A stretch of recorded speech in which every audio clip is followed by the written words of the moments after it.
Hello guys, my name is Ginny.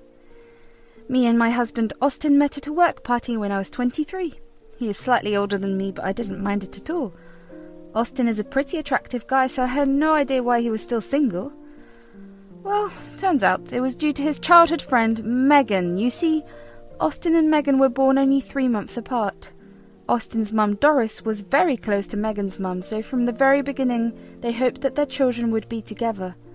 While Megan's mum discarded the idea early on, Megan and Doris clung to it. Austin was never interested in Megan. Still, she always thought that they were destined to be together. From what I heard from Austin, he had a troubled relationship with her. He said, "I doubt you will have a good relationship with Megan. She doesn't like me dating people. Unfortunately, she has this notion in her head that we will be together. She has already sabotaged all my past relationships." What the hell, Austin? Why do you still keep her around? You should have cut her off a long time ago. It's not that easy, Ginny. When a person is with you for almost 3 decades, it's hard to cut them off. Plus, Mum would never accept my decision. I have tried in the past, but Mum didn't let it happen. Why does your mum push you to have a relationship with Megan? You're clearly not interested. Well, Mum too wants me to settle down with Megan. She has the same fantasies as Megan does. Megan and Mum can be quite a team when they want to be, and that is all the time. With that, my hopes of having a good relationship with Doris went out the window as well. So from the very beginning of our relationship, I knew that it wouldn't be an easy one. However, nothing could prepare me for the vile and vicious humans that were Doris and Megan. I have simply lost count of how many times they have humiliated me. First, they tried to trick Austin into thinking that I cheated on him. Then they tried to ruin our dates by showing up unannounced and joining us. Austin had a hard time standing up to them.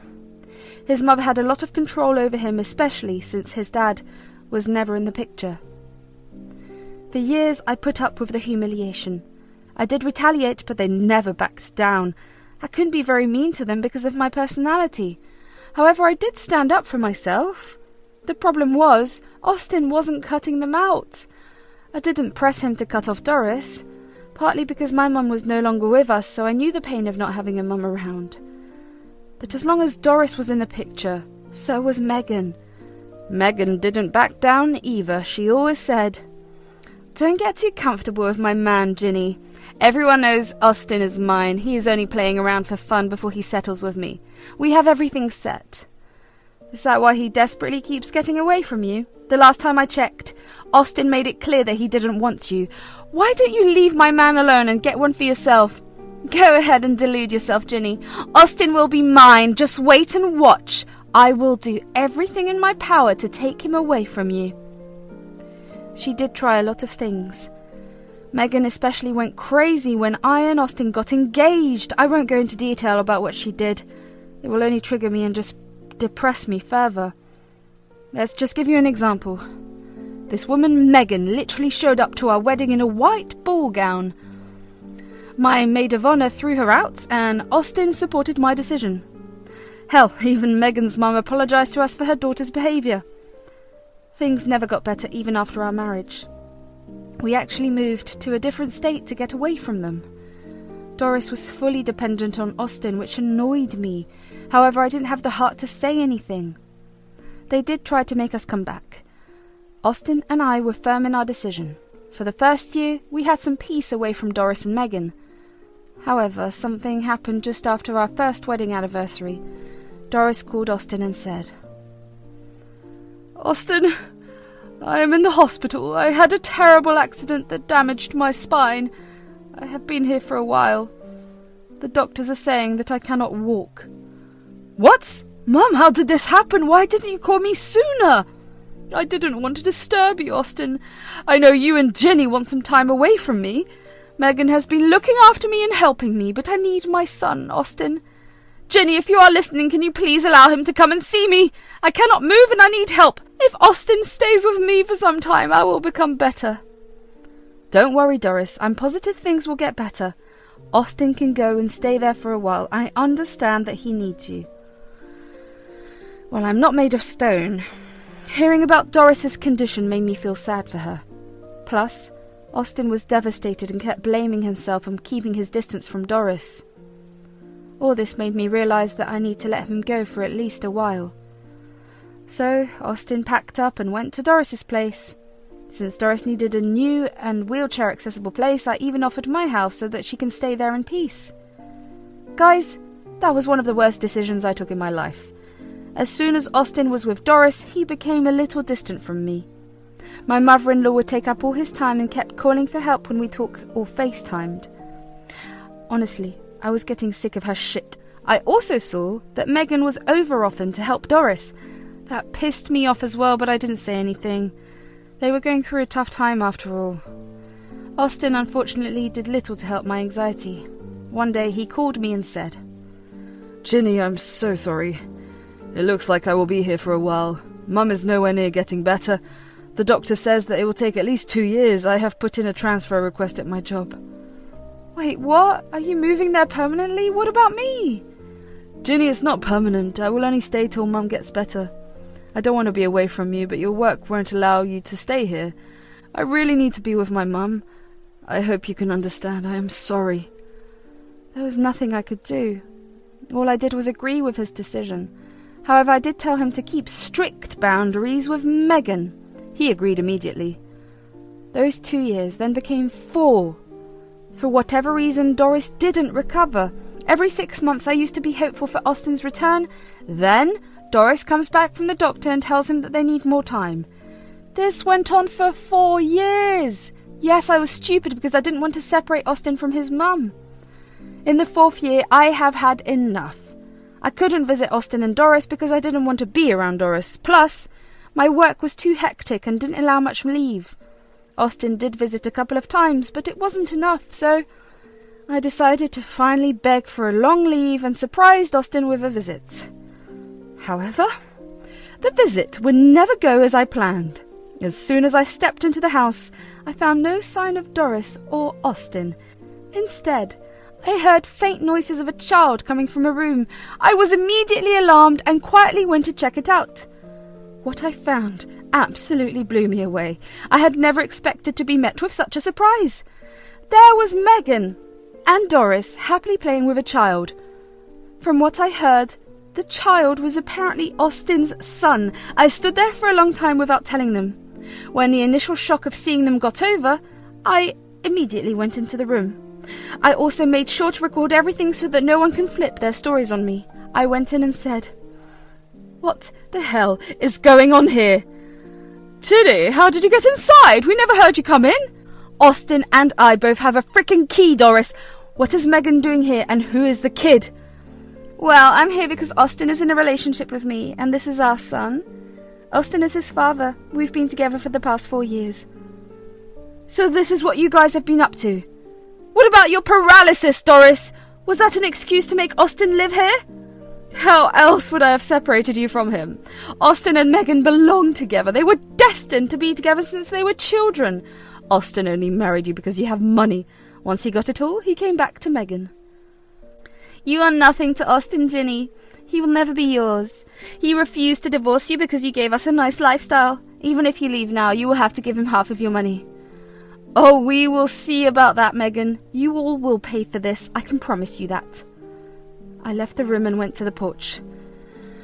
As soon as I was there, I broke down in tears. I didn't care if they heard. While I was crying my eyes out, I had some lingering doubts that Austin was lying to me. I did see a wheelchair in the hallway when I came across in their room. When I remembered it, I immediately got suspicious. So I called Austin and said, "Why the hell is Megan and a kid in our house, Austin? She has been telling me that the kid is yours. What the hell is going on? Tell me the truth before I do something drastic." "What are you saying, Ginny? Megan is only here for a few weeks. She lost her apartment, so she's been staying with us for 2 weeks. I'm so sorry I didn't tell you. The kid is not mine, Ginny. Why would you even say that?" "Megan is the one who told me that you are with her. She told me this is your kid. Tell me the truth, Austin." "I swear, that is not my child. I don't know why Megan said that. Ginny, I would never cheat on you. The only reason I didn't go back home is because Mum has been sick. Your mum is fine, Austin. I can see her walking around the room and playing with the kids. Stop lying to me." "I am not lying to you, Ginny. Why would I do that? How can you say my mum is not sick? She is paralyzed. I don't understand." I hung up the phone and sent him the video recording I had. Thank God I remembered to record everything for proof. Whether or not Austin was lying was not the point at the moment. I wanted him to know that I have proof. After seeing the video, Austin didn't reply. However, he showed up at the house within 30 minutes of me sending it.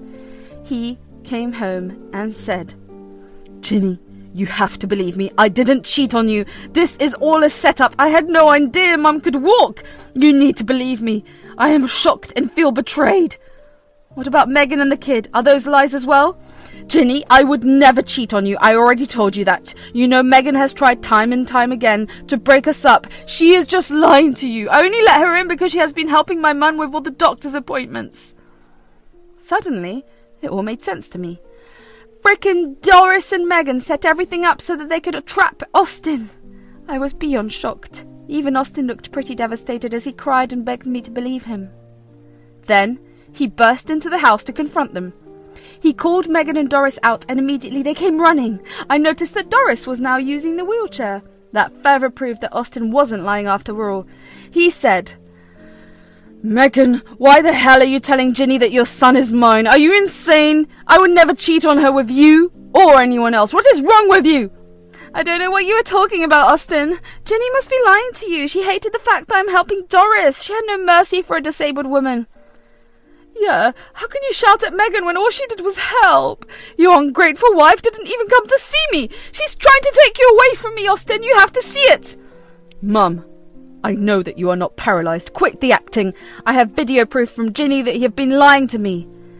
At the cue, I took out my phone and played the video for everyone to see. The look on their faces was awful. They immediately went pale and then started to cry. Austin was fuming at this point and said, Stop with the tears. I want to know why you two did this. Why are you trying to destroy my life? Mum, I spent 4 years of my life away from Ginny because of you. I need answers.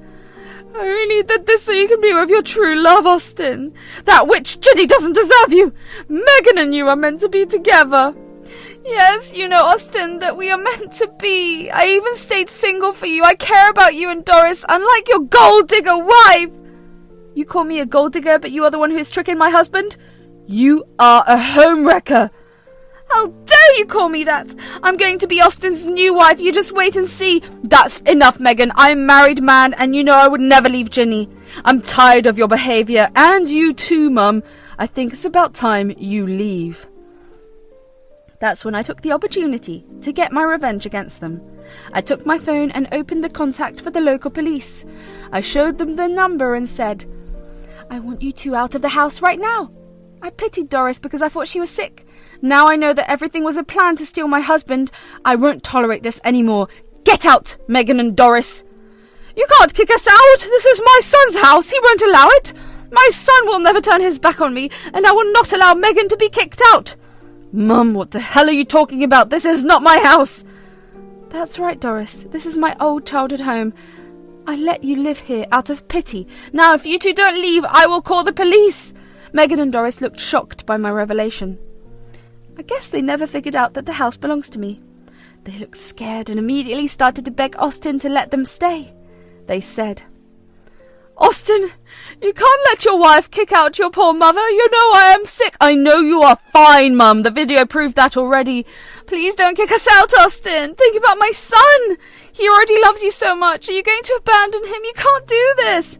I don't care. I feel sorry that your son has you as his mum. You have disrespected my wife and me enough. You need to leave. Megan and Doris kept pleading with Austin and emotionally blackmailing him. They also verbally attacked me and told me that I was destroying their relationship with Austin. When their verbal abuse escalated, I immediately called the cops for help. The cops arrived and found Megan trying to lunge at me and grab my hair. She was immediately arrested and taken into the cop car. Megan's son also went with the police so they could locate a legal guardian and hand him over. Now, technically, Doris qualified as a tenant, so I couldn't kick her out. However, the officers told her to find another place to avoid conflict. Me and Austin quickly called Doris's friend who came and took her away. When they were gone, Austin broke down and apologized to me. He said, I'm so sorry, Ginny. I know I made a mistake by allowing Megan into the house. Mum kept pressuring me to house her. She was already taking care of her and driving her to the doctor, so the guilt got to me. Do you realise that Megan was taking care of Doris so that you cannot find out their plan? She intentionally drove your mum to the doctor because they knew you would catch Doris pretending to be paralysed. Oh my God, Ginny, I never thought of it that way. It never crossed my mind. Megan was always so close to Mum, I just thought she was helping out. I think that's when the full betrayal of Megan and Doris started to hit Austin. It was ugly. There was a lot of crying on both sides. Even I had to let out my emotions after getting through the storm today. We talked about a lot of things and ultimately decided to press charges against Megan for trying to attack me. As for Doris, the first thing we did the next morning was get an eviction notice. The next day we did get a call from Megan's mum. She said that she had her grandson in her custody. Megan never informed her then boyfriend about the child. Since he was in a different state, he never found out. As soon as he knew, he decided to fly down to our city. From what she told me, he will be filing for full custody. Megan's violent behaviour towards me would easily help him in court. It looked like Megan would lose custody of her son. It was all bizarre to us. She literally kept her son from his own father so that Austin would play dad to him. We also got the eviction papers in 2 days and served Doris. She was still at her friend's house, who did not approve of her scheming ways. She kept her tantrums limited to her house so that she couldn't disturb us. From what we heard, she is devastated and still blames me for everything. I'm not even surprised at this point. As for me and Austin, things are not much better even after months after the incidents. We are both back in our old home and trying to get past what happened. Don't worry, the couple's counselling is on and going well. Austin is super pissed at his mum and Megan for almost ruining his marriage. Megan ended up losing custody of her son while the bio dad got emergency custody. As for Doris, she is still at a friend's house who is pushing her to get a job. Since Austin has promised never to help his mum again, looks like she will be back to work after all.